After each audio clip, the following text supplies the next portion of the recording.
Tired of big tech clashing with your Catholic values? Fide Chat is now live on the Apple App Store and Google Play Store. It's private, encrypted, and built by Catholics for Catholics, with features like parental controls and more.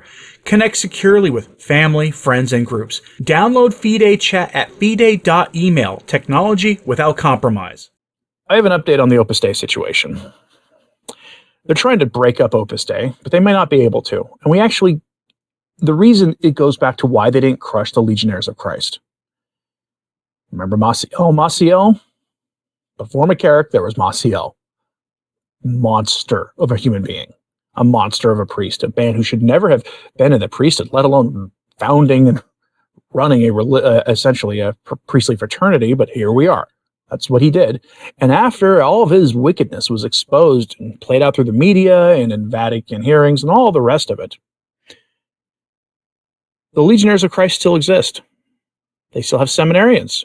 They still have priests who proudly identify themselves as Legionnaires of Christ, who say they find the charisms of the order, which are always come from the founder, Maciel in this case, to be a beautiful thing. It's a very strange attitude to have to an organization so deeply, deeply connected to some of the greatest evils that were conceived and enacted upon by any member of the clergy in our time. But now we know why they haven't been crushed and why the Opus Dei will probably survive the latest attempt to reform them. This comes from Gloria TV. The headline is "The Corporate Architecture of Opus Dei and Why Rome Never Dissolved the Legion of Christ." And it has to go back to money. Money is part of it. Ironically, the Vatican's lusting after the financial resources of the groups they try to get dispatched with, who are too traditional looking, might actually protect Opus Dei in this. Odd how that works, and if we'll go to the article now, it'll show you why. The story of the Legionaries of Christ is repeating itself with Opus Dei, writes Info Vaticana. Rome never dissolves what it cannot inherit. After the devastating scandal of its founder, Maciel, a tale of James Martin inclinations, deceit, and immense wealth, the logical move would have been for the Vatican to dissolve the congregation Legion of Christ. But that's not what happened. Why? Because the Vatican discovered that the Legion's assets were not actually church property. Every university, residence, and institution was owned by private foundations and corporations, each with its own board, its own accounts, and watertight legal documentation. To dissolve the order would have meant inheriting debts without touching a single euro of assets. So the Vatican chose the sensible path, to let the Legion fade away under its own weight. Info Vaticana finds the same pattern now at Tor Ciudad, the monumental Marian shrine linked to Opus Dei in Spain. Like the Legion, it combines a grand spiritual image with an even grander civil architecture. Since 2021, the sanctuary itself has been owned by the foundation Santuario de Nuestra Señora de los Ángeles de Toda. There's only a right of use in favor of Opus Dei, meaning Opus Dei has first right of use of the shrine. The surrounding 19 hectares, including buildings and facilities, belong to Immobiliaria Aragonesa S.A., a private corporation tied to Opus Dei's circles. In 2014, this company granted a 20-year free usufruct until 2035 to the Patronato de Toda Ciudad, a civil non-profit association that manages the site. In other words, ownership rests entirely in private hands, not with the Vatican nor with the prelature of Opus Dei. When Rome tries to intervene, it finds itself lost in a labyrinth of contracts and corporate shields, and as always, ends up with nothing to seize but the air conditioning bill. And I have been covering the Opus Dei story, not because I'm a fan, because I'm not a fan of Opus Dei, but compare this to how the FSSP is. Their parishes. Let's say you're in the Archdiocese of Oklahoma City. There's an FSSP parish, and its property, I'm pretty sure, is owned by the Archdiocese. And that'll be the case in virtually any place you go. There might be a few exceptions, but for the most part, it's diocesan property. The FSSP operates in a diocese at the discretion of the bishop, who can then kick them to the curb anytime he likes. Most of them, even the worst among them, don't really do that because that would cause them an enormous headache in the media if they did that.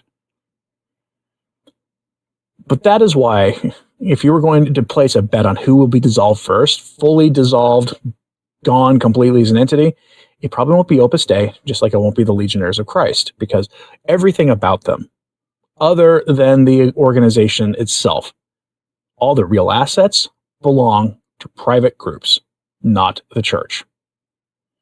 And weirdly, that is shielding these groups. Because if they dissolve the group, guess what happens? The debts get taken on by the Vatican, with no access to the property to sell it off to offset those actions. Kind of wish religious orders could do this. Covered on this channel for years. The ongoing war to crush women's religious orders, mostly women's religious. Certainly there are plenty of orders of men's religious that have also fallen under the axe of the Vatican. But overwhelmingly, it looks like nuns and religious women in general who are the target of Rome. And they go after their property because it's not protected in the same way that Opus Dei and the Legionnaires of Christ's properties are.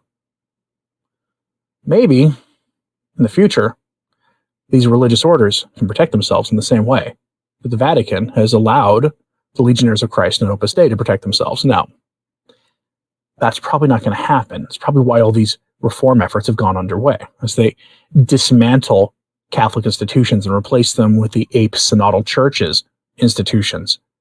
They rein in and put a leash on all these other orders so they don't have the same problem they have with them they've had with Opus Dei and the Legionnaires of Christ. They learned a lot from the Legionnaires of Christ episode. It's not what you would have want them to learn. Not to let men like James Martin into the priesthood in the first place. I'm not saying that James Martin has ever committed deeds anything close to like what Maciel did. But it is people who have those inclinations that James Martin has such a weird interest in for a priest that did. It's undeniable. To keep men like that out of the priesthood. That's a lesson they should have learned. But they did not. Instead, they learned the legal battle loophole and the rules around it, and how to ensure possibly other groups don't get away with being protected from the reformist spirit, the spirit of the world that has infected the church. I'm very curious what you think about this, so let me know.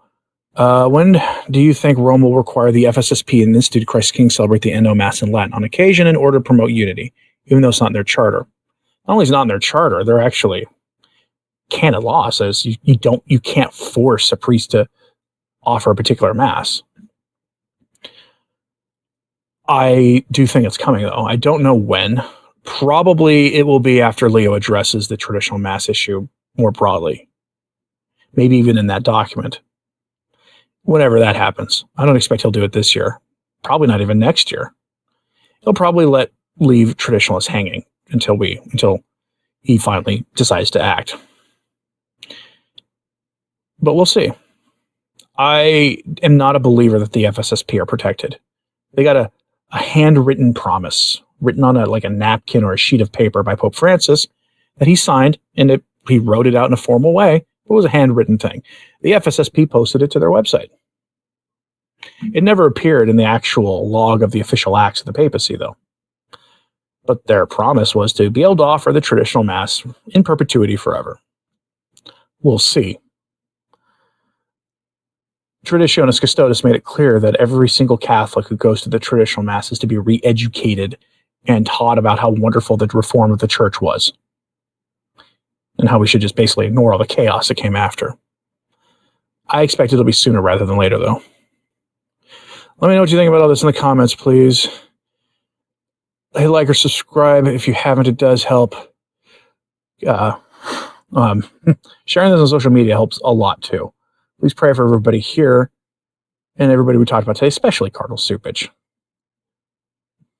I would not want to be in opposition to the entire history of the church if I was, ever in general, but especially if I was in my, twilight years, like he apparently is. So let me know what you think about this, and as always, pray for the church. I'm Anthony Stine. Ave Maria.